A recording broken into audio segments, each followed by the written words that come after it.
Ça a marché une fois, c'était contre Bucarest, c'était Ricardo, l'entraîneur à cette époque-là. On avait perdu sur tapis vert le match aller parce qu'on avait fait jouer sans le savoir Laurent Fournier qui était suspendu. Même nos adversaires ne le savaient pas parce qu'ils n'avaient pas porté réclamation. Il y avait eu 3-2 à Bucarest, donc match aller. Et on reçoit de l'UEFA, 3-4 jours après, la sanction. Donc match perdu sur tapis vert 3-0. Tout le monde se fout de nous à juste titre.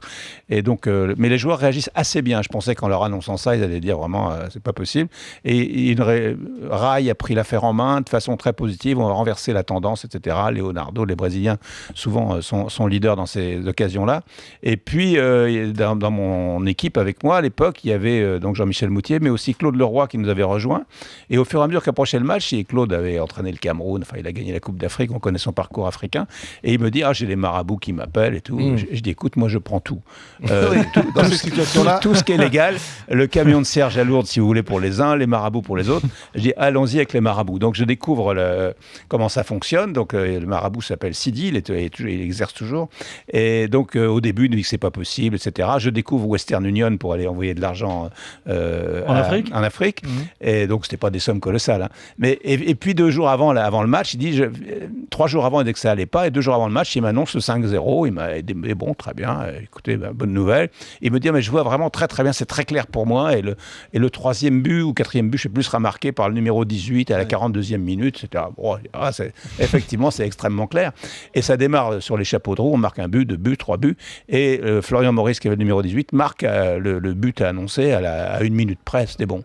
Et donc je raconte ça après, tout le monde me dit, ouais, t'es gentil, mais enfin bon, quand même. Et Jean-Pierre Hureau, qui était là, qui représentait la Ligue. Qui était président du Havre, se moque un peu de cette histoire. Et puis 2-3 mois se passent, et puis le Havre perd 3 matchs de suite. Il m'appelle, il me dit, t'as pas le numéro du marabout. Et donc j'ai passé. Et Leonardo après à Milan, parce que sur ce match-là, Leonardo devait partir à Milan. Et j'avais dit à Leonardo, tu ne partiras pas à Milan, parce en ce moment on est dans une mauvaise passe, on est un peu ridicule, donc je peux pas te laisser partir à Milan, sauf si on renverse la situation contre Bucarest, tu pars le lendemain.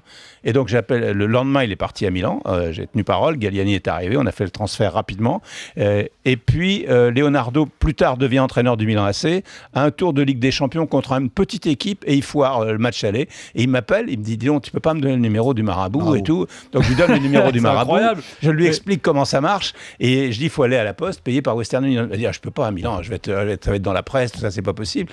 Et bon, sur le marabout, j'en ai d'autres. Hein. Châteauroux, on est allé en finale de la Coupe avec lui aussi.